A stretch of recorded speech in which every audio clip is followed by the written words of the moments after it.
melalam dua rumah di kawasan padat penduduk di Jalan Kakak Tua, Kecamatan Memajang, Kota Makassar, Sulawesi Selatan pada Senin 13 Januari 2025.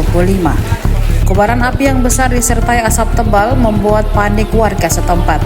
Tim Dinas Pemadam Kebakaran dan Penyelamatan Kota Makassar tiba di lokasi langsung melakukan penyemprotan air. Dibantu warga, petugas Damkarmat tampak berusaha membatasi kobaran api agar tidak merambat ke rumah lain. Selama kurang lebih 30 menit, kobaran api pun berhasil dipadamkan melalui penyemprotan dari gang sempit. Nenek Jira Patandean mengaku melihat langsung detik-detik terjadinya kebakaran. Ia mengatakan saat itu dirinya hendak pergi membeli gorengan ketika melihat tanda-tanda kebakaran.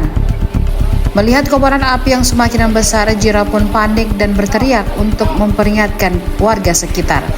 Warga pun berbondong-bondong keluar dari rumah dan menghampiri lokasi kebakaran. Tidak sedikit dari mereka datang dan berusaha membantu memadamkan api menggunakan peralatan seadanya sebelum petugas damkar tiba. Beberapa warga lainnya mengevakuasi barang berharga yang ada di dalam rumah dekat dengan lokasi kebakaran. Meski tak ada korban jiwa, hingga saat ini belum ada laporan resmi mengenai penyebab kebakaran maupun jumlah kerugian yang ditimbulkan. Saya kan mau beli pisang ubi goreng, belum bisa buka mobil belum. Ini kembali, kebakaran.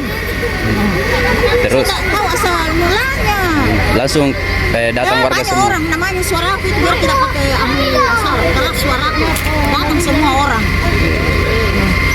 Saya bilang kebakaran. Jam berapa itu, Bu? Kira-kira? Baru-baru ini masih ada begitu di sana. Bisa bagaimana nolong? Aku sana saya pasrah mamut.